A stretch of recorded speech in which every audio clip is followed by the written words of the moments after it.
All right, as I see the numbers ticking up, I just want to let everyone know for this webinar, what we're going to be doing is using the Q&A at the bottom of your screen for submitting questions. Feel free to submit questions throughout.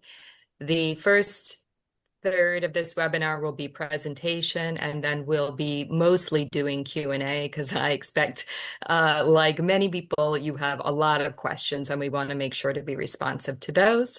So it looks like we've got a pretty good number on here already, so we're going to go ahead and get started.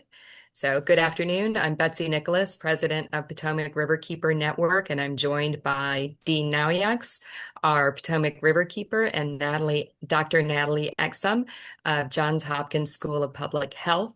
We're going to be talking about the sewage spill of the century here with the Potomac Interceptor. And I want to just kind of set the groundwork here for you a little bit. First, as I was just saying, if you didn't hear this already, we're going to be using the Q&A feature at the bottom of your screen, so you can type in your comments. We will be taking them, some of them during the presentation if it's really relevant, but mostly doing a really in-depth digging into your questions and thoughts as we move along. This obviously took us by surprise. We have not seen a spill of this size, and that's in large part because it was a complete rupture of a massive sewage pipe. So the volume of that pipe, and Dean will go into all the details on this for you, 60 million gallons a day. But I want to think about the bigger picture here. The beautiful Potomac River here, one of the largest sources of fresh water to the Chesapeake Bay, but drinking water source for millions of people in this region. In fact, drinking water intakes just upstream of where this happened supply water for DC, Northern Virginia, a big significant parts of Maryland. So many of us depend on the river, but it's not just for drinking water. It's also recreation, businesses, revenue from seafood, so many things here. But I want to talk a little bit back to the Clean Water Act. And when it was passed back in 1972 and then reauthorized in the 80s, one of the primary purposes of the act and the requirements under it was to get all fresh water to the point of being swimmable and fishable. That's what we should have. These rivers are ours for the communities that live here. It's the public trust. And the Potomac River, back when the Clean Water Act was passed, was in a sad state, as were most of the rivers in our country, because of just sort of nonstop dumping of garbage, waste, toxic chemicals. They were used kind of as the disposal system in this country. And the Clean Water Act changed that. But the Potomac River has been getting better and better, cleaner water, and Potomac Riverkeeper Network really invested in that. We have been around for 25 years, but in the last 7 years, we have focused on monitoring the Potomac. We have 37 sites across the Potomac River that we are checking on a weekly basis throughout May through the end of September, every year when people are going to recreate the most. And what we have seen during that time is it's getting cleaner every single year. And we're mostly looking at bacteria, which is really what the sewage spill kicks into the river. So seeing all of that progress take a huge step backwards with this spill, not just in terms of the water quality, but also in how people see the river, has been really hard for us and something that we need to take into account overall with where we go next. Because not only do we need to restore the river, but we need to restore people's faith and trust in the river and in their regulatory bodies, that they're going to keep them safe from all of the potential problems with the river. So I want to get into this, and so you have time to get all of your questions in, and I'm going to hand it over to our Potomac Riverkeeper, Dean Naryax. Dean is celebrating his 25th year as a riverkeeper, which is pretty amazing. And I think I've known you, Dean, for much of that time, and really glad to be working with you. He knows rivers inside and out, and he was the right man to be on the ground dealing with this spill. So take it away, Dean. Sure. Hey everybody, welcome back.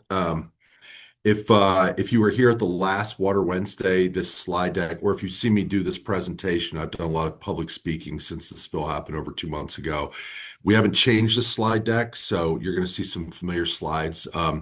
But there are a lot of people who haven't seen it. So for background, I'm going to cover some of the things you may have seen. But what we didn't have ever is Dr. Natalie Exum. And so we've learned a lot over the last 2 months. And so we can get into that in the Q&A. But, for background, obviously, I think most people know this started on January 19th.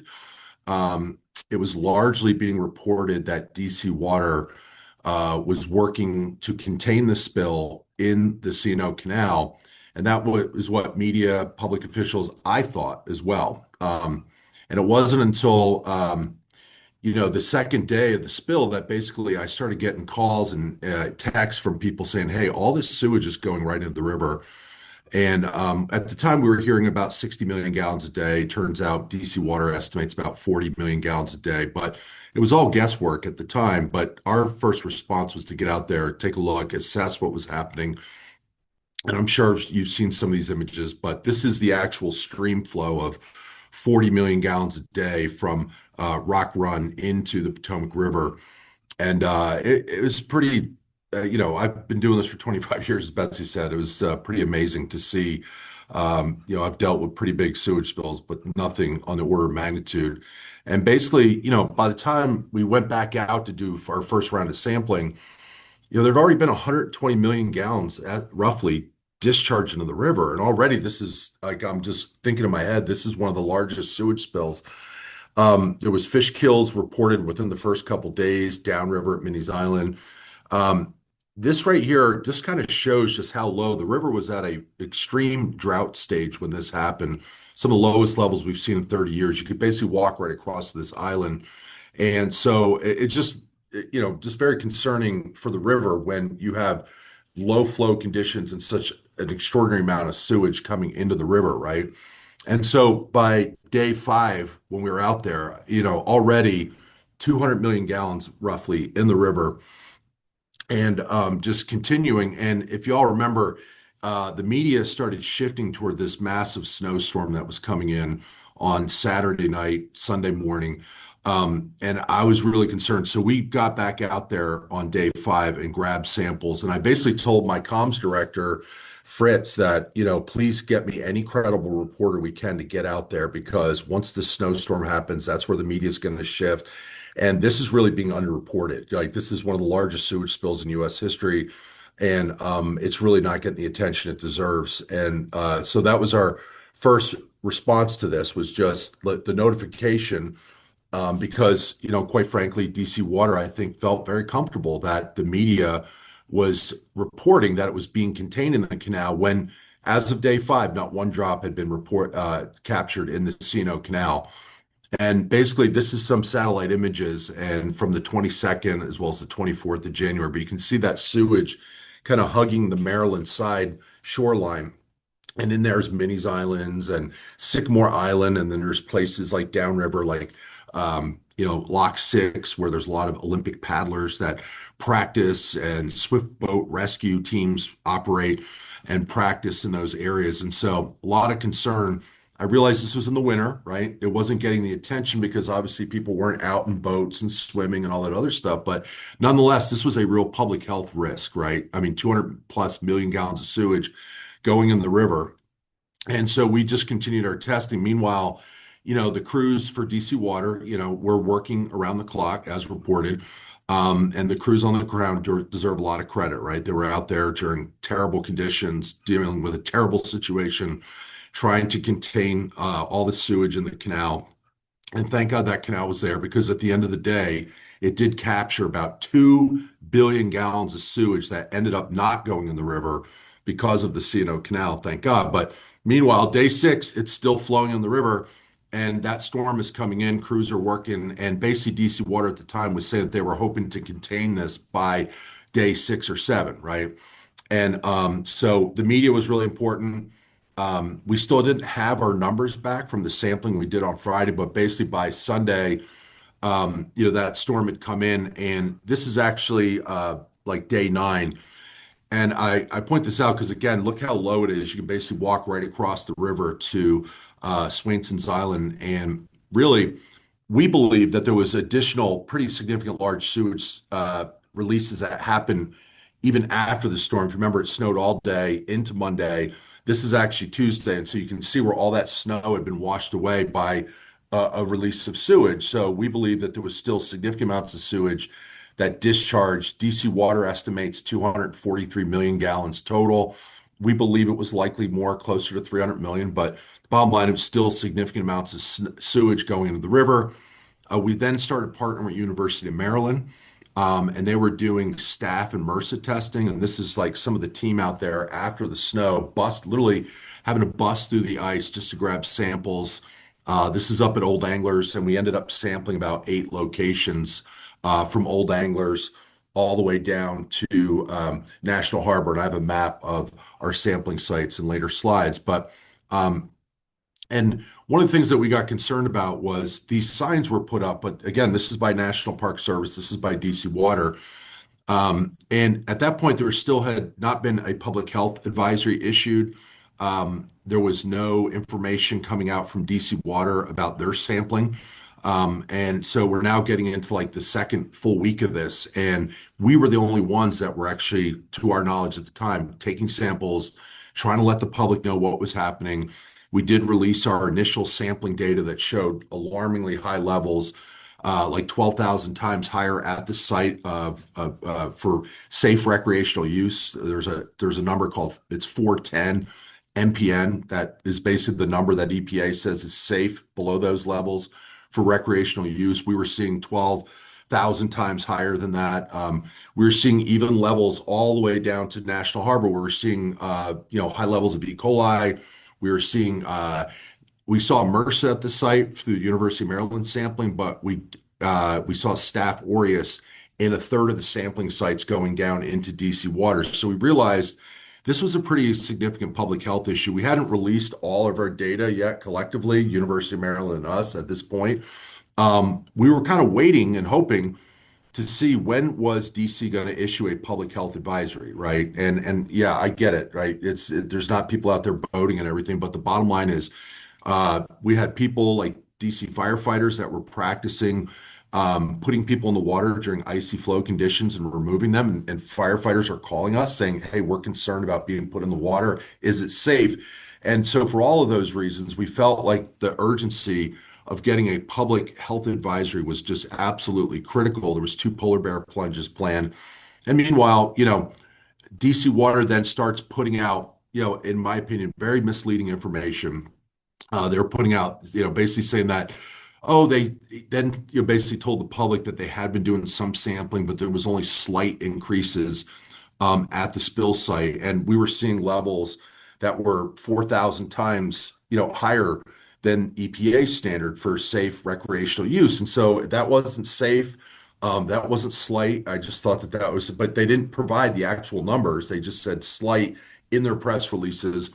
So on February 5th, University of Maryland, Potomac Riverkeeper Network simultaneously released all our data over 3 weeks of sampling to show, hey, we're still finding, high levels of E. coli at a lot of our sampling sites. We're still finding staph at a lot of the sampling sites. And more importantly, University of Maryland was saying that staph can get trapped in the ice and then be released later, which is a risk to public health as waters warm up. And oddly enough, DC Water on Friday, February 6th, released a press release like at 9 o'clock at night saying that they had done some testing that showed that water was safe for recreational use. They acknowledged, they finally put out a number, 243 million. So we were the only group out there estimating how much sewage was going in the river. We estimated about 300 million gallons.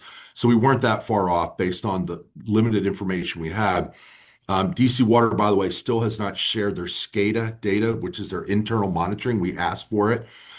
So did media. They wouldn't share that information, but we're just going to have to guess and hope that that number is fairly close to accurate. But what was really odd though is DC Water acknowledged that I'm getting a little ahead of myself. So if you all remember, Super Bowl Sunday was February 9th, and there was a massive sewage release of 600,000 gallons. This is now 3 weeks after the spill. And a massive release, and they basically had to admit that their own sampling data, they had misreported their own sampling data, right? And so it was just a few days later, and we actually then put out an action alert, putting pressure on DC to start issuing a public health recreational use advisory. Montgomery County, once they saw University of Maryland's data and our data, put out a public health recreational use advisory. So did Prince George's and Charles County, but yet DC still hadn't yet. So it took them 25 days basically to issue a public health recreational use advisory. And I never thought, I don't think any of us thought we'd have to fight so hard when you're dealing with 240 million gallons of sewage that you would have to, press so hard just to get a public health advisory. But this was the narrative that DC Water was trying to create. They felt like a public health advisory looked bad on them actually dealing with this problem. And the whole time that we were dealing with this, when I talked to Montgomery public health officials, or we talked with other agencies, they're all saying, well, DC Water's in control of this entire response. And I get that they're in charge of the response of fixing the broken interceptor pipe. But at the same time, we just felt like, why are they trying to get into this lane of being the public health authority when DC has a public health agency? We have the DC Department of Environment and Energy. And by the way, we reached out to EPA. We still now, over 2 months later, do not have a meeting with EPA. We've tried several times to meet with them. We tried to meet with DC DOE. It took almost 2 months to get a meeting with them. So it was just, I've been doing this for a long time. The fact that none of the agencies were willing to meet or talk with us and were deferring to the polluter that caused the spill was just extremely odd to me. I had dealt with the Dan River coal ash spill back in 2014. Big 39,000 tons of coal ash spilled in the river. We were same thing, first responders on the site. We were doing sampling, but EPA was there right in the beginning. They were talking to the media, letting them know that they were investigating. They were asking us for our sampling data, asking us where we were sampling, giving us some intel. There was feedback. None of that happened here. And so we were kind of on our own, and, I'm just really proud of the way our organization just responded. We didn't wait around. We weren't hoping the EPA would do something. We weren't hoping that, the public health agencies would step up and respond. We just move forward and use science and data to protect public health to the best of our ability and put pressure on those agencies to do their job and protect public health. And so that was kind of our response moving forward. This is Evan. He's been amazing out there. This is a New York Times reporter taking a picture of the sampling. So we're in the middle of all this. We're dealing with hundreds and hundreds of media requests. Literally, Betsy and I did, I think, over 150 interviews collectively.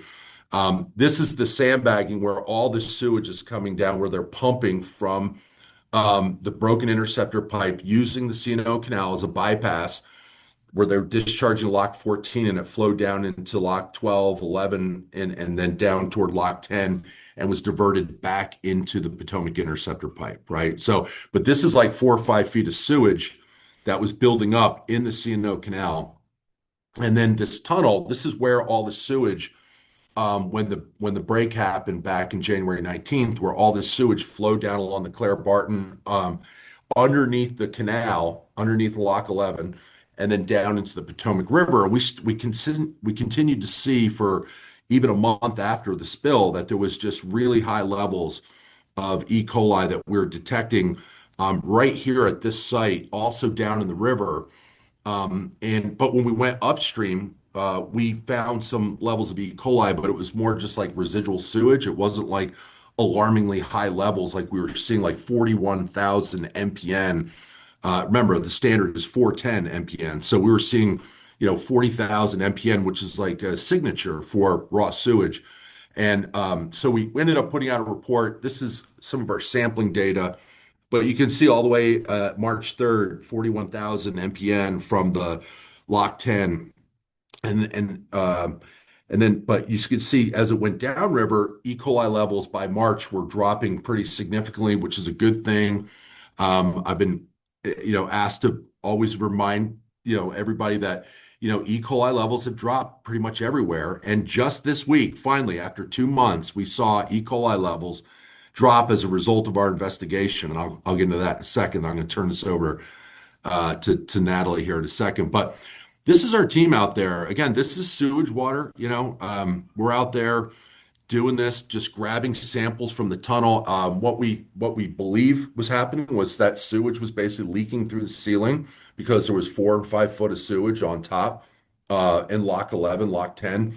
And that may be potentially groundwater from all that sewage, the 2 billion gallons that have been flowing through the C&O Canal was leaking into this spot. David Gaddis with DC Water was asked point blank at a oversight committee hearing if there was any sewage leaking from the spill site from the canal, and he said absolutely not. But our data showed that it was, and this is, if you look at this tunnel, if you turn around 180 degrees, this is looking downstream. And you can't really see, it's a little foggy, but the river is only about 50 yards down there. If you see all this white on the ground, that's all toilet paper and sewage that from when that thing was gushing 40 million gallons a day into the river. So there was residual sewage, but there was definitely a hot spot coming from this tunnel. Um, I don't have an updated slide, but the bottom line is right where Alan's standing. They ended up putting a dam right here, a sandbag dam, because we sent a report to Maryland Department of Environment and they listened to us. And they said, and they went out there and they put up a dam and then they put pumps in to pump all that contaminated water that we believe was coming through the canal system back into the Potomac Interceptor pipe rather than just sit there and continue to deny that this wasn't happening, which is what DC Water's approach was. So we've been frustrated the entire time in terms of dealing with DC Water and the response. But again, we've used the data and the science to drive every move that we've been making on this to get public health advisories to one, let people know that things are returning to at least somewhat normal, but we still have concerns and we can get to that in the Q&A. I'm just going to briefly cover, that if you get a chance, we're going to share it in the chat. We have a survey, and it'll only take 2 minutes. You can do it right while we're sitting here talking. We really want to hear from you about what we should do moving forward. As you probably all know, that DC Water completed and fixed the broken interceptor pipe as of about a week and a half ago, which is good news, right? The C&O Canal is being cleaned up, right? All the sewage is being remediated. But, now that media is dying off, we think, the public's voice is more important than ever, right? So please answer that poll. We will share that information with DC Water. We want to hear from you about what needs to be done moving forward. And we're going to talk about some of that. There's also comments on the remediation plan, right? And that's also in the chat. That may take you a little bit longer, but we will be providing comments. But we would love for all of you, after you hear this conversation, to consider providing comments. So both of those links will be in the chat. And we just want to hear from you. But we just still have concerns, like EPA announced last week that they were taking over the sampling. We're still trying to get details on, like, are they doing some of the sediment analysis, or is that going to be Maryland Department of Environment? There's, I think, the jurisdictional craziness of all this, basically sewage coming from Virginia that ruptured on Maryland, in Maryland, that then discharged from DC Water's system into DC Water that goes back into the state of Maryland. It's just, created some confusion. And then the EPA came in late once, there was a declaration for an emergency, which has led to federal funding to help fix this problem, which is great. But we want to make sure, like, some of that funding goes toward impacted watermen or river-based businesses. We still don't have answers on that. So those are some of the long-term things and the monitoring that we're going to be doing. So, we'll pick this up more in the Q&A, but I think that is probably a good summary for where we're at today. And we can get into the Q&A more, but I'm going to let Betsy turn it over to Dr. Natalie Exum. Thanks, Dean. There are a few questions that I've seen that I've saved that I think are things that we will want to discuss. There were a couple short ones that I was able to just answer as well. And a couple things I'll be posting in the chat based on comments as well. So Dr. Natalie Exum is kind of a special scientist because she is obviously focused on public health, but also is able to talk about science and public health data in a way that people can understand. So we're really delighted to have her join us here today. We've worked with her on many different issues, love collaborating with her, and she really helps us understand what this data that we're collecting means to you all, the people on the ground, the people who might be coming into contact with the river. So I'll hand it over to you, and thanks for joining us. Thanks, Betsy. And I know, and thank you for that introduction. And also just to say here, my work, our work as scientists really is at its best when we are understanding what's happening on that ground level. And, Dean, I'm on behalf of the 111 people on this call right now, you being there on the scene, taking those samples and doing that work before anyone else is really, I think what is going to save the Potomac in the long term, right? With all the the important funding and attention that's needed on this. So just to say that also the community on this call right now, your perspectives and that survey that was linked, but your questions here today and your activism going forward really is what is most important. Our science can bring the data. I'll talk about that now, but just to say we're really interested in your questions and what you have to say today. Two things. One, I think we got really unlucky with this interceptor, but there were two little silver linings. One, this break happened right below where our drinking water system intakes for the whole DC area. That was a huge lucky thing that we were having a very different conversation right now about recreational public health risks and other risks to watermen and other businesses than we would if we were talking about this contaminating a whole drinking water supply. Two, this was during the winter. And we're thawing out now, but it was cold. And no one goes near the river unless you're ice fishing when it was that cold, right? So we were able to kind of delay the conversation that we're going to have right now, which is what happens when things start to warm up and what does that mean for, people are gonna, we move on, the news moves on, but what does that mean now for the river and its recovery? And so, good luck, bad luck. The bad luck really was how low this river was and it being in a dry period. There's almost no precedent in what I understand about waterways and rivers and health to say when you dump this much raw sewage on top of a river and there's nothing to really dilute it out during that kind of acute, protracted time, how does it settle? Where does it stay? What is the fate and transport of the bacteria that are there? But there's also other contaminants. I saw someone asked about nitrates, right? There's other things we're worried about. So now spring is here, rain is coming. Dean mentioned those E. coli levels that are down, kind of back down to below the recreational limit. So in theory, it looks like the river is safe to go into. But we really need to think long term about, even as a scientist who takes lots of samples, water samples in my job, right? Like when I go and I sample that water, I'm kind of taking that surface level sample, getting my bottle, getting the sample. Where you take that sample in the water column is going to have a really big impact potentially now that this sediment has gone down to the bottom of the water column, now that fresh water is flowing over it.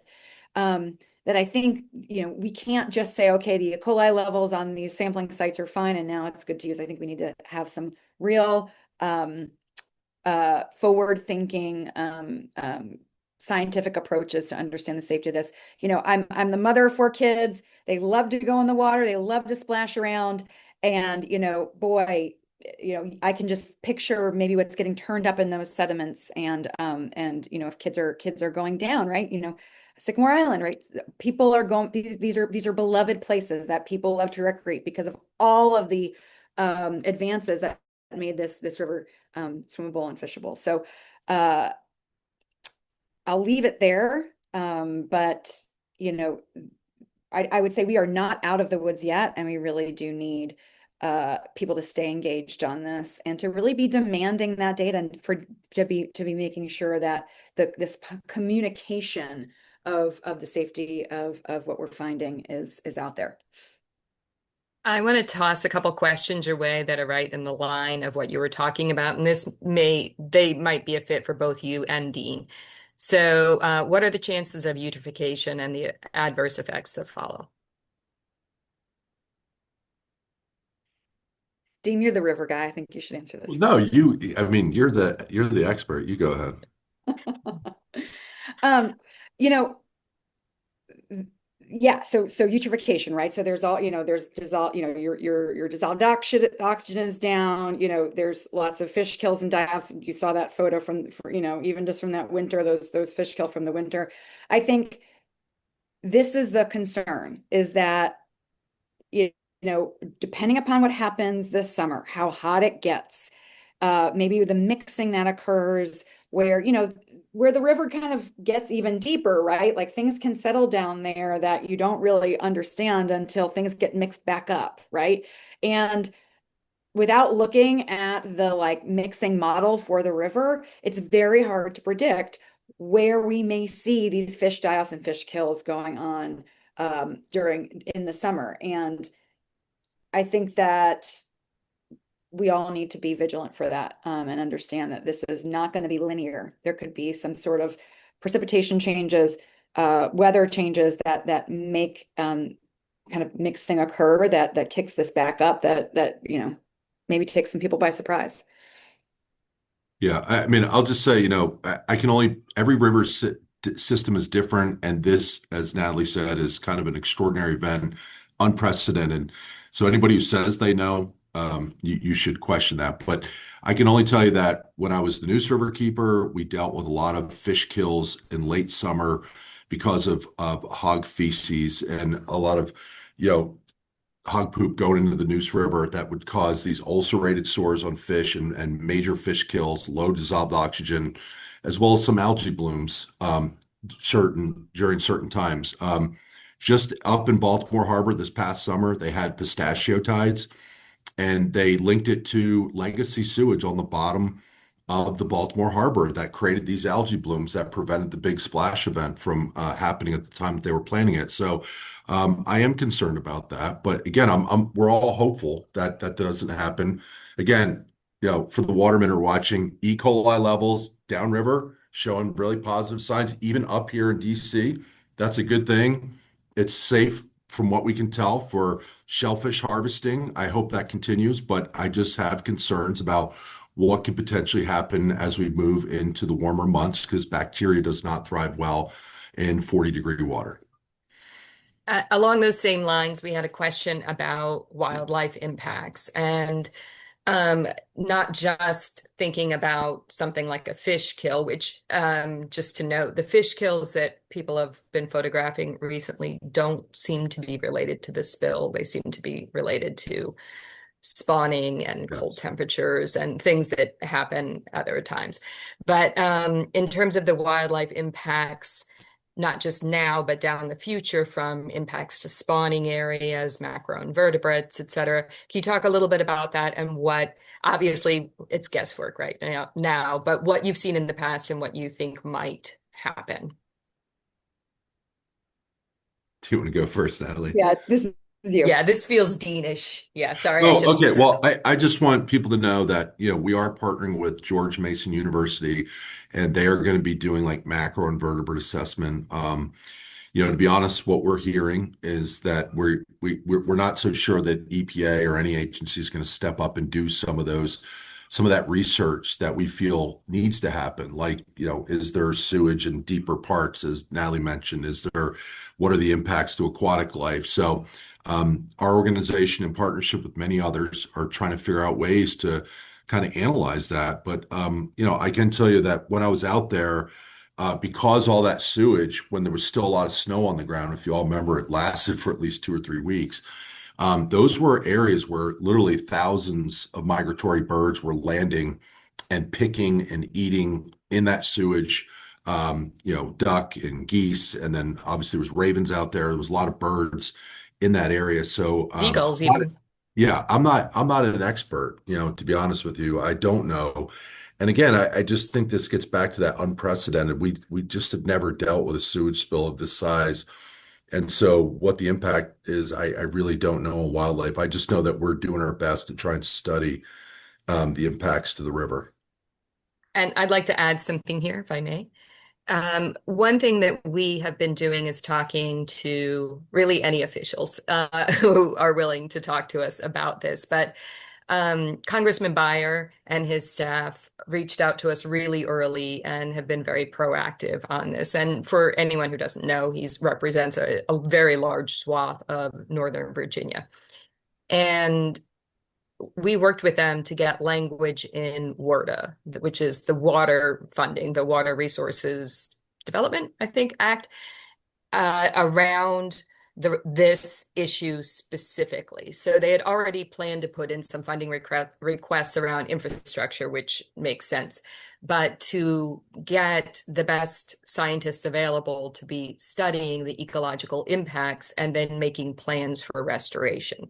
So we're hopeful that that can yield what we're looking for here, is working with the top universities in Maryland and Virginia, to really look big scale at what is happening to all of the river critters and their ecology, the river grasses and habitat, and what needs to be done to restore it. So Yeah, and Betsy, especially, and our team deserve a lot of credit for working behind the scenes, talking to Congressman Beyer, other elected officials, making sure potential funding is available for, these like Johns Hopkins and University of Maryland to potentially continue the research. One of the concerning things that University of Maryland is now basically running out of money to continue the MRSA and staff testing beyond this month, right? So we're scrambling to continue trying to find funding for our partners to continue working on this issue. Dean, there's a question here about the rupture. So is it fully stopped? Can you talk about that and quantify that a little bit? Yeah, sorry, I know I kind of skimmed past that a little bit, but I mean, basically, the spill happened 243 million gallons, and so for weeks they were working to because all these boulders had fallen into the Potomac Interceptor pipe, which is about 6 foot, 72-inch pipe, and so these massive boulders that were like 4 feet around fell in, and so that was why this was such an extraordinary event that it led to all this release of sewage that they had to use the C&O Canal as a bypass to stop all that sewage flow to remove the boulders out of. So the good news is the broken Potomac Interceptor section of the pipe has been fixed. And now they're working on doing like imaging and trying to find where there's other potential weak spots or where boulders could cause similar collapses. Keep in mind, this is a 54-mile pipe.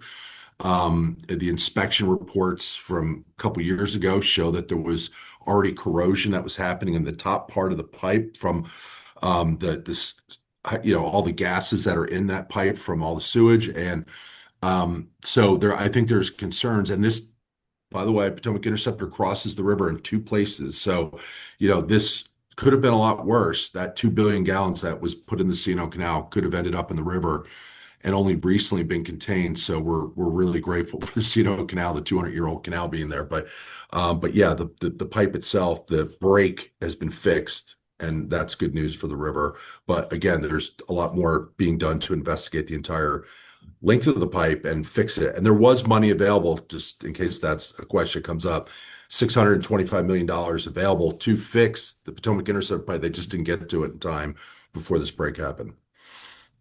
I think this would be a question for the both of you, is what is your estimate of how long it's going to take for the river to fully recover and be up to the quality it was before this happened? You go, Natalie. This is, I feel outside of my expert domain just because if Dean's never experienced anything like this, then I can confidently say I've never experienced anything like this. So yeah, Dean, I defer to you and your and what you've seen. I mean, the bottom line is, like I said, I don't think anybody really knows. We're cautiously optimistic. Again, E. coli levels are improving, but that's just an indicator of other, sources, other bacteria that may still be in the river. I just think there's obviously a lot more research that's going to happen through our partners like George Mason University, University of Maryland. We hope Johns Hopkins. But again, I think the biggest issue is the perception. What is it going to take to change the perception to make people feel comfortable coming back to the river? And I think, it's going to require ongoing water quality monitoring data up and down the whole watershed, right? And I will report that, basically from what we're hearing, that our push, as well as others, the other partner groups, to get ongoing monitoring looks like that is going to happen in the DC water area. It looks like not University of Maryland, Maryland Department of Environment is going to continue ongoing water quality monitoring throughout the summer. I think this is really important, right? I mean, the bottom line is people who are going in the river in July don't want to hear about E. coli testing that happened in April. They want to know that when they're putting their feet or getting in the river in July, that water is safe and was recently tested. And I think that is what it's going to take to restore. But we just don't know the overall long-term impacts from this. Natalie, did you have anything you want to add there? Yeah, and I'll also add, like, if anyone has a way to bring the rain, right? The more precipitation in it now is, I mean, I don't know, but more precipitation and right now, the better, right? Like, I think the more, like, and that is that, we always say it, dilution is the solution to pollution, right? Thank God there wasn't 2 billions, gallons worth that we need to dilute out right now, but as much as we can kind of hope for a rainy spring to really move these sediments downriver. Maybe, if you really want to like turn it up and then wash it out, right? Because it was so low, because it basically was a river of the one contribution to the river at the time of the spill was this sewage. My concern is it's been able to kind of get places and lodge itself in corners that it would never have had that opportunity to do had it not had it occurred and when the river was higher and it wasn't, we didn't have these cold conditions when you get a lot of stratification going on in the water column.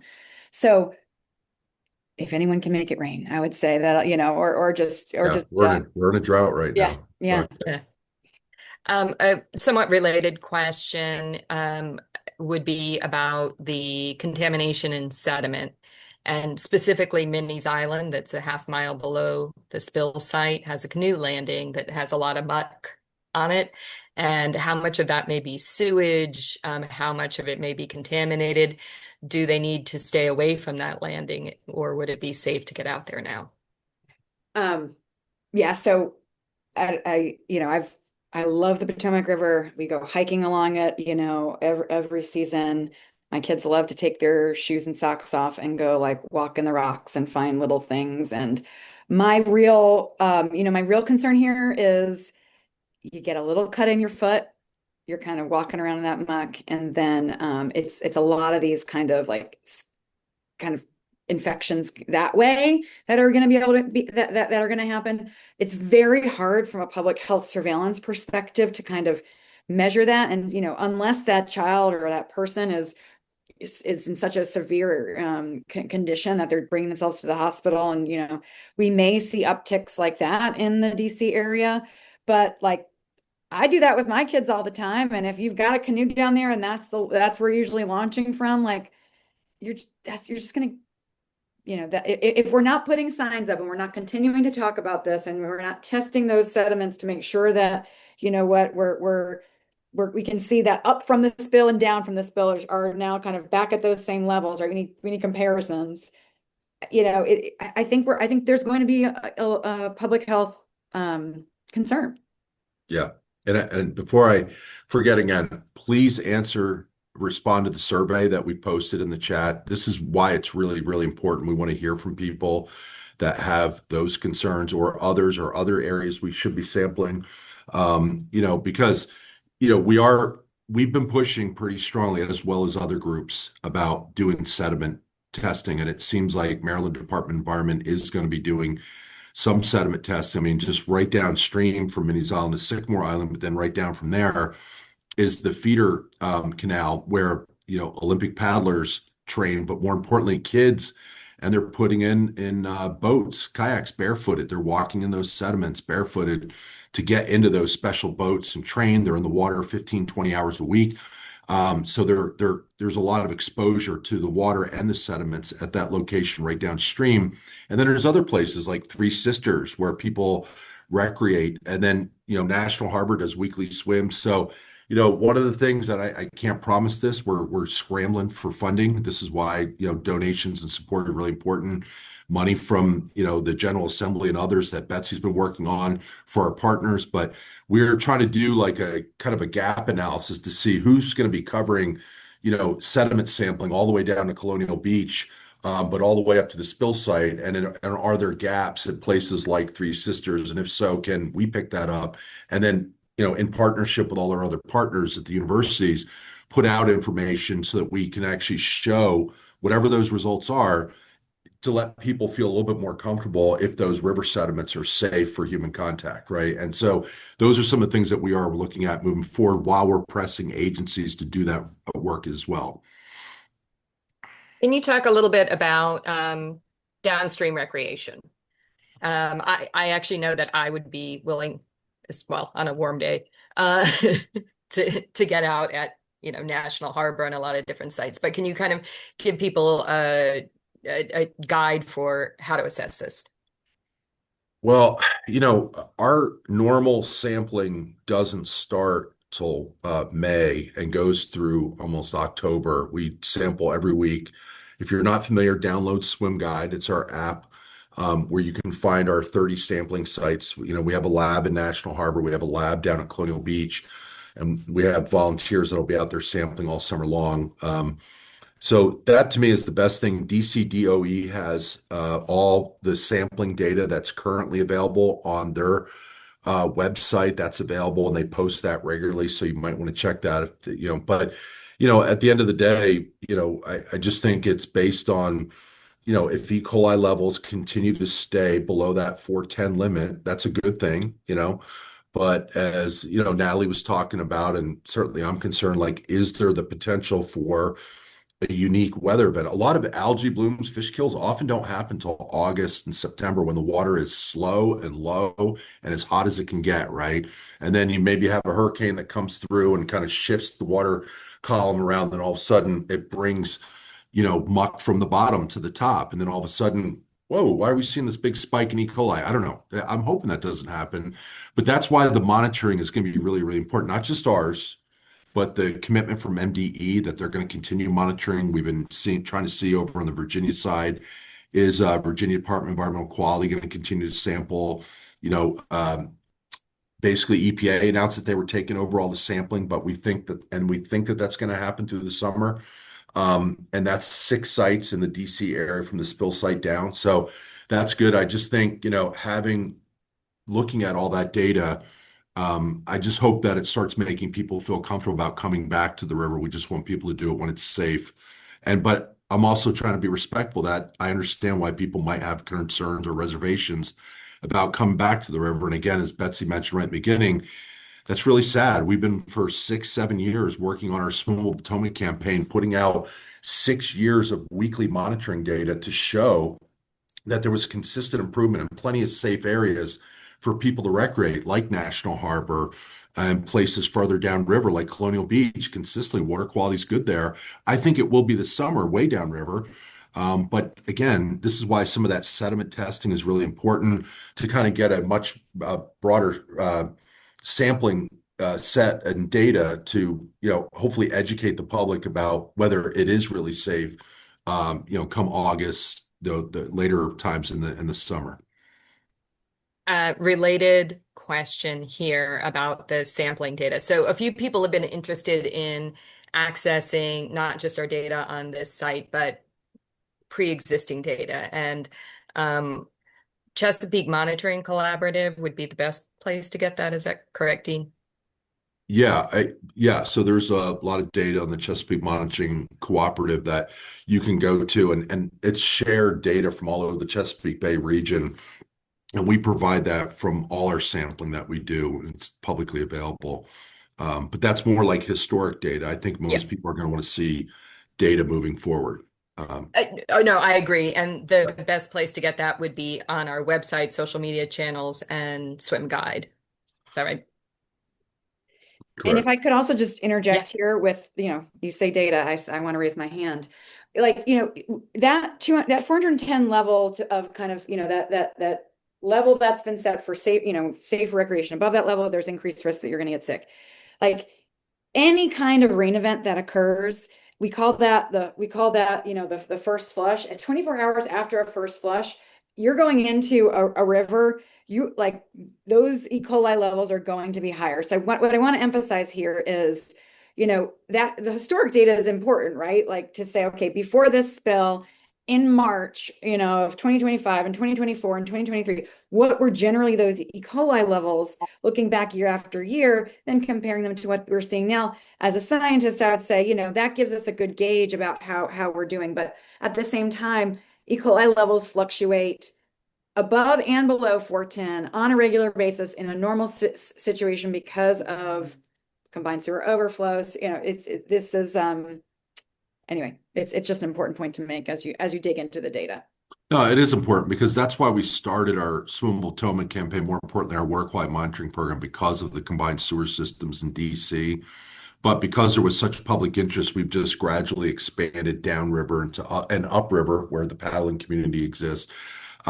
So, we now have 30 sampling sites, but we originally started with 10. It was primarily around the DC area because of the combined sewer systems and, that sort of thing. And then, runoff, urban stormwater runoff can also carry E. coli into the river and other bacteria.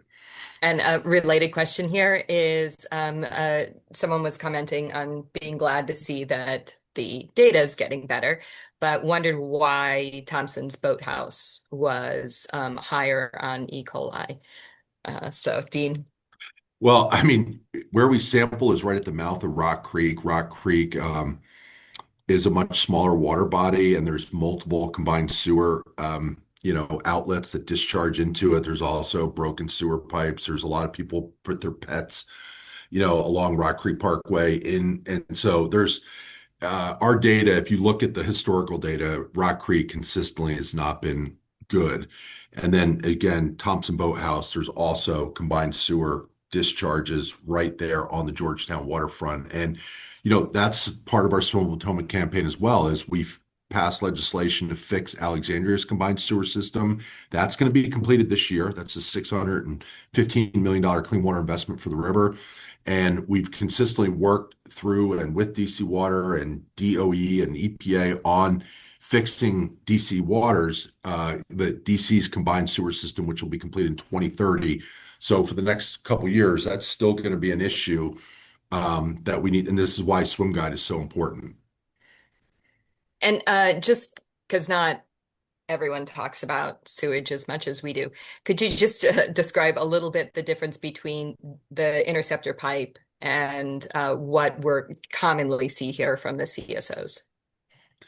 I mean, so the Potomac Interceptor pipe is just straight raw sewage that was being transported from Loudoun County and Dulles Airport down to Blue Plains, one of the largest advanced sewage treatment plant in the world, and that was just straight raw sewage. The combined sewer system actually combines, and it's an archaic system, and they're being phased out all over the country, but basically combines sewage and stormwater. So every time it rains, usually about 50 times a year, that stormwater goes in and mixes with sewage and then by design releases into the river. And, I never dealt with that when I was a riverkeeper in North Carolina for 14 years. When I came here, I was like, God, this is kind of a crazy system. So that's why we've worked so hard to fix that. It's 3 tunnels in DC. 2 of them already been completed, and they've done extraordinary amount to stop combined sewer overflows on the Anacostia River. They basically, there was none last year. It's eliminated billions of gallons of sewage from going in the river since 2018 when the first one was fixed. And we're still waiting for the Potomac, the largest tunnel, to be completed in 2030. I hope that helps. Yeah, no, that's great. Oh, this is a good question. So do you think that the the modelers at the Bay program would be able to use the estuary model that they used for the Bay cleanup plan and the TMDL, total maximum daily load, to predict the impacts of how the slug of contamination is going to move through the system and what we might see as it's moving. I'm hoping Natalie can respond to this. So what I know about modeling rivers and lakes and things, this is the morphology of the river is really important here. And so every watershed is different. If that model does extend over to the Potomac River, then I trust the people who put those models together. It's just you have to know the contours of how steep the gradients are and so I haven't seen that model, but if it exists, yeah, you can mod. We often do tracer studies. We do lots of different types of studies with those models, and models can help in this situation for sure. Maybe identifying those pockets that may be of greater risk.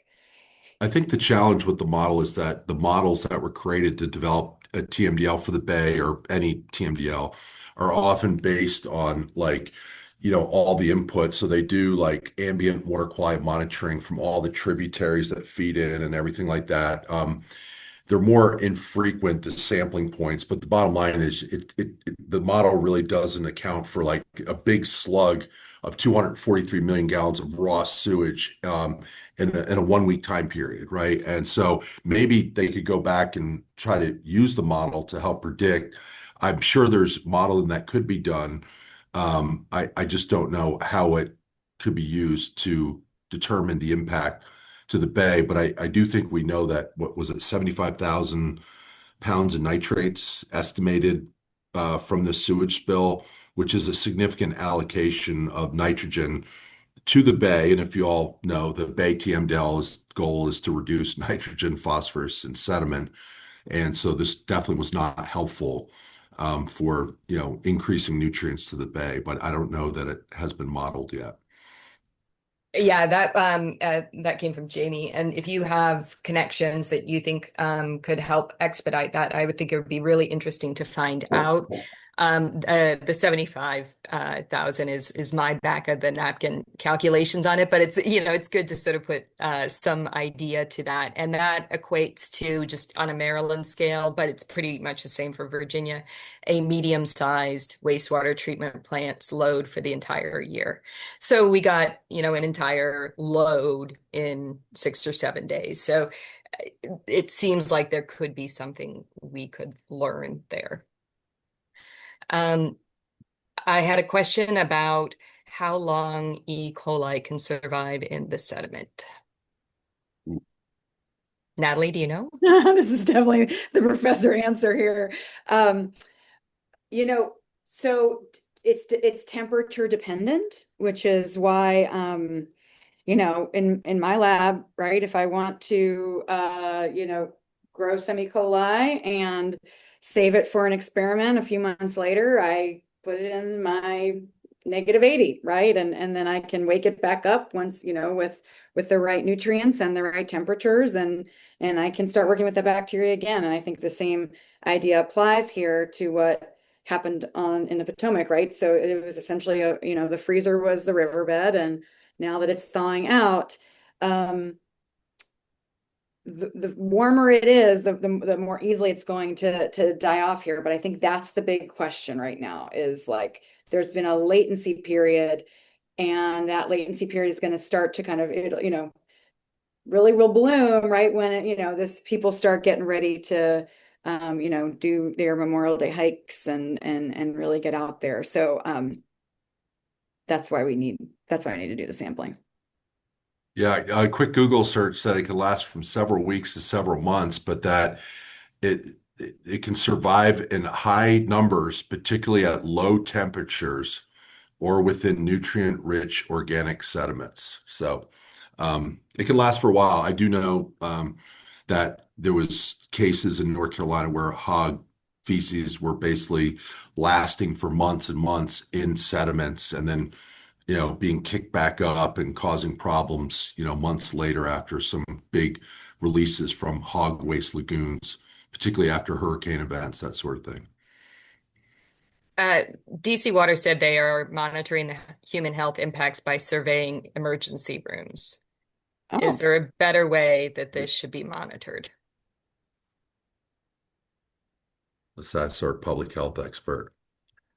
Um, I don't know. this is a really interesting question, right? Yeah, I think you guys are throwing some good ones at us there.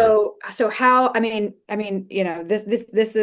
is me being a researcher thinking forward here, right? But how are you going to know what non care seeking infections are going on? Do we even care about the non-care seeking infections if they resolve on their own and someone doesn't land themselves in the emergency room? That's an open question as well. So, you could do wastewater surveillance down at Blue Plains wastewater treatment plant to see if there is an increase in antimicrobial types of infections that could be related to infections from this encounter. There's a lot of kind of open science here that I don't feel comfortable, decisively communicating to you as the answer here, but the infections that land you in the emergency room certainly are the ones that should be monitored. And if they are being monitored, that's great. But are people actually indicating that that came from the river, right? Waterborne illness is often underreported. And so if someone gets sick, physically sick from the river, they may think it was linked to food they ate. So, or the infection may not have come from their activities in the river. So it often doesn't get reported the way it should. And I think it's really hard Yeah. to determine that. And I should have said this earlier for everyone on the call. If you do have an open wound, if you are kind of waiting around, like any time you're in any kind of body of water, you really should be washing out that wound, not going covering it, and then potentially not even going in if it's that open. This is, I think, something people don't really think about before they go in bodies of water and recreate. And while we're on the call, just as the public health person, wanted to get that in there. No, that is the most important thing is protect your wounds, make sure they're covered, make sure, yeah, that is, I think the most likely way that you're going to be harmed from the river, E. coli or bacteria. And wash your hands if you're out there fishing and touching the fish in the water. Just clean up your hands, clean up your shoes before, or uh, your water shoes before you come into a house or any other place. We had a question about monitoring for other nasty things you might find in there of chemicals, pharmaceuticals, et cetera. Is anyone doing that? Is anyone looking at those issues? That's a great question. You might be able to answer this better, Betsy. I mean, we've talked about it. I know some of our, university partners, have talked about like we know that PFAS, we know we haven't done anything with PFAS, but we know PFAS is in raw sewage because we find it in biosolids and sewage sludge. And there's certainly metals that we could, but again, I just think just keep in mind that we were just responding to this emergency and this disaster, and really the urgency on the public health was from the bacteria, but we definitely recognize that there's other things and other things, including trash and like stuff that you find in raw sewage, like condoms and tampons and rubber gloves. And I have seen some of that in the river. We are trying to figure out ways. Is there ways that we can sample some of that with some deep sediment sampling? In areas that are really deep where sewage may have collected, but that's something that we're looking for moving forward. And again, it comes down to funding and partnership with, do our partners, our university partners have those resources to help us do that? Yeah, and I agree with everything you said, Dean. And right now, I don't believe that anyone is doing that sampling, but we are working hard with our university partners who have the capacity to do that to see if we can get them funded to do it. State, federal, what we don't care, where the funding comes from, but we think that that's going to be particularly necessary looking at the sediments and the stuff that's sort of staying around for a longer period of time, or like Dean mentioned, in the deeper channels. Yeah. And, again, I'm going to plug the poll again because it's about accountability, right? When I mentioned the Dan River coal ash spill, and I will say that EPA was out there doing all sort, and again, it was coal ash, so it was different, but they were sampling for a variety of heavy metals, but they were also doing bentho and aquatic life sampling, are these heavy metals showing up in fish? There was then, a fine and a significant penalty imposed on Duke Energy, a $65 million clean water restoration fund that was put in place under the Natural Resource Damages Act. You know, Betsy mentioned WERDA. This is NERDA, but the bottom line is that happened for the BP oil spill. It happened for the Dan River coal ash spill. We've seen nothing like that here, and this is what's really just bizarre about EPA's response on this. Is like, where are they? What are they going to do to hold DC Water accountable? What are they going to do to protect public health? Are they going to be doing some of these assessments, these questions that y'all are asking? These are questions that we've been trying to meet with EPA to ask them these very questions, and we can't meet with them. They literally will not meet with Potomac Riverkeeper Network. Uh, we have two questions here on that topic. Is EPA adequately staffed to do the monitoring? And then from someone who says no longer trusts EPA, how do we know that they will be honest in what they're sharing with the public?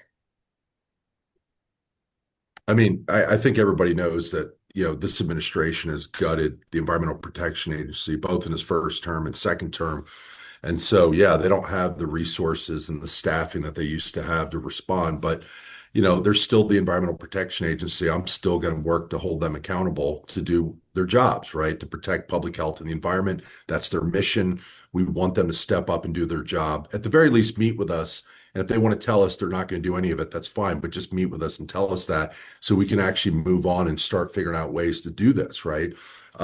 So that's where we're at. The data is data. I trust if EPA is going to go out and collect data, that if it's made publicly available, I tend to trust what's coming out of a lab, because all these labs are certified, and I trust the data that's coming out of even DC Water's lab. Yeah, and this is a tough one because so we're talking about the Clean Water Act right now as we're talking about, about this river. There's another important piece of water legislation called the Safe Drinking Water Act.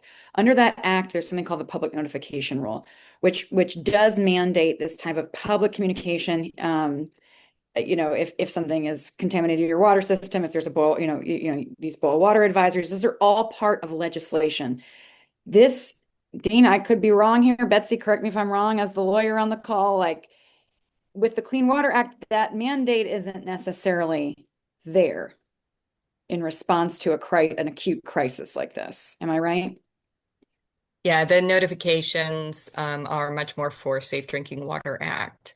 And there are notifications required, for example, of raw sewage spills, but the detail level of it is a spill occurred and an estimated volume.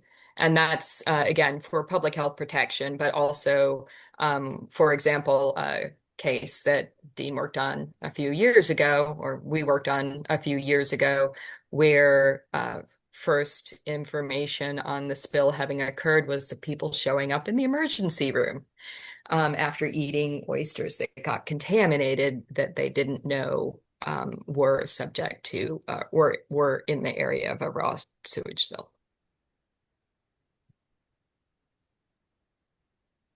Um, Dean, here's one for you. Is it legal to swim in the Potomac? I mean, it is not legal to swim in DC water area, even that stretch. You're not supposed to access the river from national park lands. But like if you're attached to a vessel, like if you're rafting down the river or you're on a boat and you have a proper PFD, you can technically get in the water, or you can at least fall in the water and you're legally fine. So it's a little bit of a gray area, but that was one of our Swimmable Potomac campaign, was to lift that swim advisory. In DC, it's the only city in America that put in a swim advisory because of its sewage discharges from its combined sewer systems. And so, while we're looking at cities like Baltimore doing splash events and Chicago just opened the Chicago River for swimming events, we want that advisory, the restrictions on swimming lifted. But, at the same time, this year is not going to be the year that we push for that.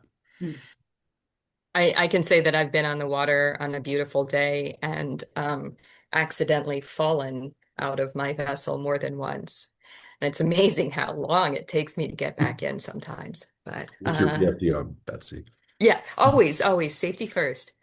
Um, so we had a few questions about sort of the response and the spill and what we want to do here. And one in particular would be interested in meeting with DC Water and MDE and EPA after this to say how things could have gone better. And I'm just going to take license here to say we're going to tell them that whether they want to meet with us or not. But but yes, absolutely, because I think we have all learned a lot of lessons. Dean and Natalie, you have comments on that?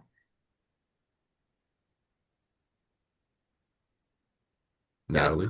Natalie? Um, you know, I think a lot of the press has died down on this. A lot of the, yeah, I mean, this got national attention. I've been shocked, even in recent weeks, about people who are not from this part of the country asking me about this and concerned about it. Um, and so, you know, I think as that dies down, there are those of us who are in the region who care about the river and who recreate in the river and who want to see it come back. Um, who I think need to keep pressing for this and need to keep calling up their Congress, their representative or their council member, or ask for the data.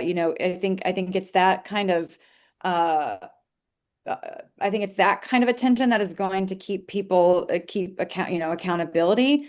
Where does the court of adjudication happen about how, this happened? How are we going to prevent future ones, right? Those are for elected people to have in hearings, and that's not where I as a scientist usually am. But yeah, I think for the 83 people who have remained on this call past the hour, right? I think you guys are the ones who really care here, right? And how to stick together through this. Yeah, I mean, I'm going to just mention the poll again because I've done so much public speaking. And for example, the feedback I've gotten has been critical to our engagement with like Maryland Department of Environment and DC Water and others, right? So, for example, every time I speak, I ask people, the recreational use advisories have been lifted. E. coli levels have returned to safe levels. How many people are comfortable coming in contact with the river or going in the river, right? And it's always less than 10%, right? 90+% of the public that I'm talking to is telling me that they're not comfortable. And that's why we've pushed for ongoing water quality monitoring throughout the entire summer, because based on what we're hearing. So this poll helps us like guide those conversations moving forward of what people still want to see. Now, as Natalie mentioned, the media has died down, and I think this poll is more important than ever. So we can say, "Hey," and we had 1,500 people respond to this. Here's what we learned. Here's what people still want to see. I think it's going to be really, really important. So please answer that poll. Please share it with friends or river users that you know. That'd be really, really important. If you can circulate that around, I'd really appreciate it. Put it in your Facebook chats, put it in your WhatsApp groups. Like this is going to be information that's used. Absolutely. We've had a number of questions around the idea of what can I do to help as a volunteer, as a someone who recreates on the river, as a waterman, as a funder. Can you just share some of where people can get involved and help? Yeah, that's a really obviously thank you everybody who's donated to because like all this water quality monitoring, again, ours usually doesn't start till May. We just jumped into action, opened up our lab, started doing sampling, using all our supplies. It costs a lot of money. As I mentioned earlier, University of Maryland's running out. So just supporting us, like Betsy going and working her ass off to try and get funding for these important universities to continue this work. Um, but just stay tuned, stay engaged. I mentioned the poll, obviously providing comments. We will have alerts moving forward, I suspect, as we start seeing like a lot of this falling out, like what is not being done moving forward, right? And as people, start moving on to other things, and I get it, right? But my concern is like people are going to start wanting to come back to the river, in June is usually late May, June And are people going to be comfortable enough to do that? And what has been done at that point? Like, is there, we just found out like last week that there will likely be ongoing water quality monitoring program for 2 months. We didn't know. We just kept having to push and push and push. And that was based on all of you and the feedback and our partners that we work with, communicating that information to DC Water and other agencies. So we just need to keep that pressure on if we want to get a better outcome for the river. A couple things I want to add to that, and I agree with everything Dean said there. Throughout this entire mess, and but particularly in the early days, we had a number of members who lived in the area who were sending us pictures and videos. Super helpful. Lets us know what's going on, lets us know how to respond. Um, over over the coming months, when you're out there on the river, you see something that seems off or wrong, smell, whatever, send that in to us. Always really helpful. We will get back to you. Dean gets a ridiculous number of these types of calls and complaints, but I know a lot of you have heard right back from him when you text him or call him and or send him a picture. We have our training coming up for water quality monitoring volunteers. So Ashley D, if you behind the scenes can post that in the chat, that would be great. But it's also on our website if you want to become one of the volunteers working with us. That's really helpful. And then the other thing, as Dean said, like taking action. We were super frustrated that we kept hearing from Virginia and DC that well, they weren't answering our requests to put out a recreational advisory. And what changed that is when we sent an action alert out, and you all, our members, emailed them and said, you need to do this. And they did it just a couple days after. I think it was 300 letters hit them pretty quickly. And suddenly we had not just the advisory, but that triggered all of the monitoring. So we had much more data and information and continue to have that because of the actions you all took. So stay in touch with us, take action, become a volunteer, send us pictures. All of these things are super helpful. And of course, we live off of donations. So I can't be remiss in saying that. And make connections for us too. Like connections with people like Natalie are huge so that we can really understand and interpret the data and get the right and best available information to our members and river recreators who are out there. I'm going to take a couple more questions for us all here. And so there are a lot of really nice thank yous from people. So we appreciate that as well. We did a lot of work and are still doing a lot of work on this. Um, so I was asked if anyone has an idea of comparing the loading from animal waste, from like manure to what we saw here in terms of the gallons of raw sewage. I think we need Mark. Restate the question. Yeah, so that we get obviously animal waste in the river, though we get that in different areas, right? In the DC area, sort of the animal waste you get would be more pets. But in the areas where we have animal agriculture, like in the Shenandoah, in some of the areas of the Upper Potomac, and a little bit in the way Lower Potomac, um, do you have any idea of the comparison of the volume and the impacts from the animal agriculture waste, basically, cow and chicken poop versus the human here? I don't. I think you're comparing apples to oranges, I mean, like we know, like one cattle can generate, 25 to 50 times the amount of waste as one human, but this is just 243 million gallons of raw sewage, and I don't know how you would compare that. Yeah. And you would need to do some, Yeah. DNA kind of these DNA fingerprinting to say, okay, this is this gene is linked to, right, a cow or some pigs or but the E. coli that we're measuring are kind of a general indicator bacteria, and we don't really know what if it's a human source or an animal source or anything like that from the E. coli we're measuring. That's why we kind of have this level where we say human health risk starts to really creep up around this 410 level. Yeah. And Yeah. that's one of the things if they get the funding, University of Maryland wants to do is some of that DNA testing so that they can not only if we find pockets of sewage, at depth, is there or in the sediments, right? That, is it linked to this sewage spill? Is it linked to human sewage? So there is an effort to help quantify that or verify that. And I just hope that we can get funding for University of Maryland and continue to work on this. Or Johns Hopkins. Our amazing lab manager, Lisa Wu, mentioned that we would need that eDNA in order to distinguish the loads. And we have used that before and partnered with universities on it. More in terms of things like illicit discharge of when you have a stream that is showing really high bacteria levels in, dry weather. You're kind of scratching your head of where is that coming from when you don't see any different sources. Sometimes it's septic, sometimes it's cattle in the stream. And so doing that kind of tracing with universities can give us that answer. So I had a question about litigation. Are we aware of any pending or current? And I could speak about this if you want. I see heads nodding. Yes, we are.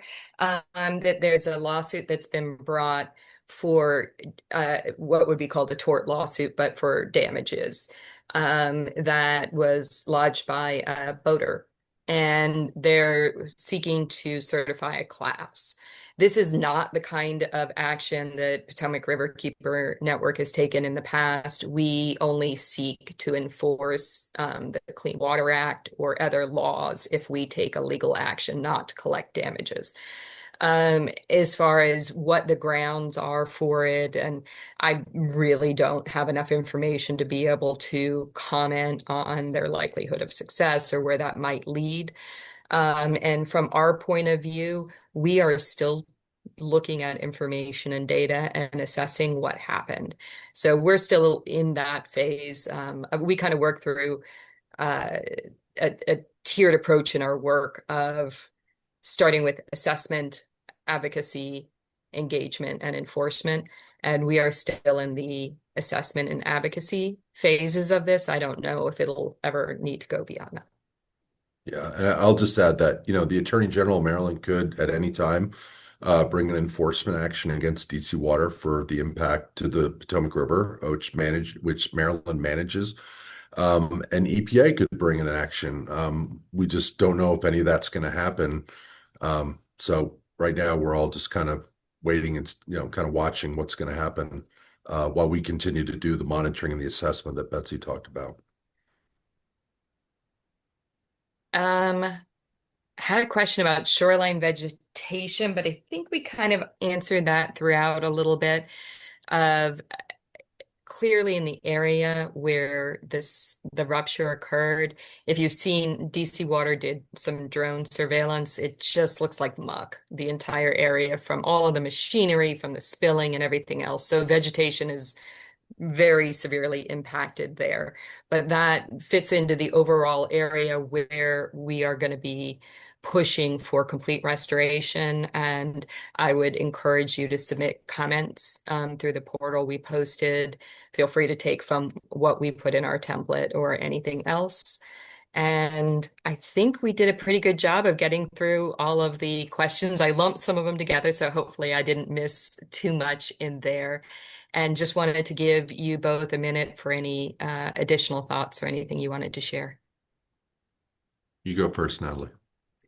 Well, just to say that, I think we all have to just, I think we realize how quickly in an instant our beautiful, fishable and swimmable areas can be taken away. And I think looking forward, this is my drumbeat of my work is that our aging infrastructure is something that no one wants to talk about. No politician wants to use their budget to fund it, but this this infrastructure is what keeps us healthy and able to enjoy our cities and our communities and nature, and see amazing birds even in the DC area, right? So how to um, just continue that long, this is a long road of work, but I think this is a very good example to say it can be taken away quickly. And our rivers used to be cesspools and now they're not anymore, but it doesn't stay that way if we don't continue to fight for them.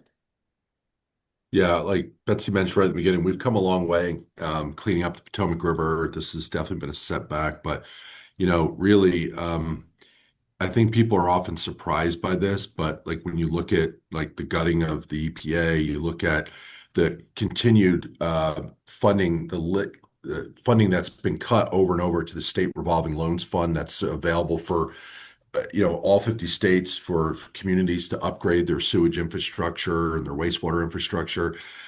Those dollars are really, really important. And it shouldn't take, like, we're suing the city, we're in partnership with the Attorney General of Maryland, suing the city of La Plata for sewage violations downriver. But it shouldn't take a lawsuit to fix these problems. And it's kind of frustrating from our end that we always seem to have to step up and do this, but we'll do it. But at the same time, not every river has a river keeper and or the ability to bring those lawsuits. So those investments in sewage infrastructure and are just really important. And those federal dollars are important. And also our Environmental Protection Agency making sure that there's oversight and enforcement mechanisms to protect public health and the environment are still really, really important. And I think we've gotten away from recognizing the value of that because we have seen progress. We don't have black smog in our cities anymore, and we don't have rivers on fire, but that doesn't mean we don't need to keep investing in that important infrastructure.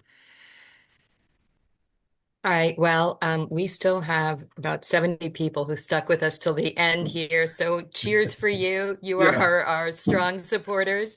Mhm. And I wanted to thank Dean and Dr. Natalie Exum so much. Stay tuned. We have a web page devoted to this. We're posting the most updated information there. And just remember, we can't do any of this without you. We're a small little organization. So all of you who are getting involved, taking action, speaking out, sending us info, please do that. Even if we're a tiny bit slow to respond, because we cannot do this without your help and participation. So thank you, everyone. Thanks for tuning in. Bye, y'all. Thank you, Natalie. Great job, Thanks, Betsy. Thanks, everyone. y'all. Great questions. Thanks, Thanks. Ashley D.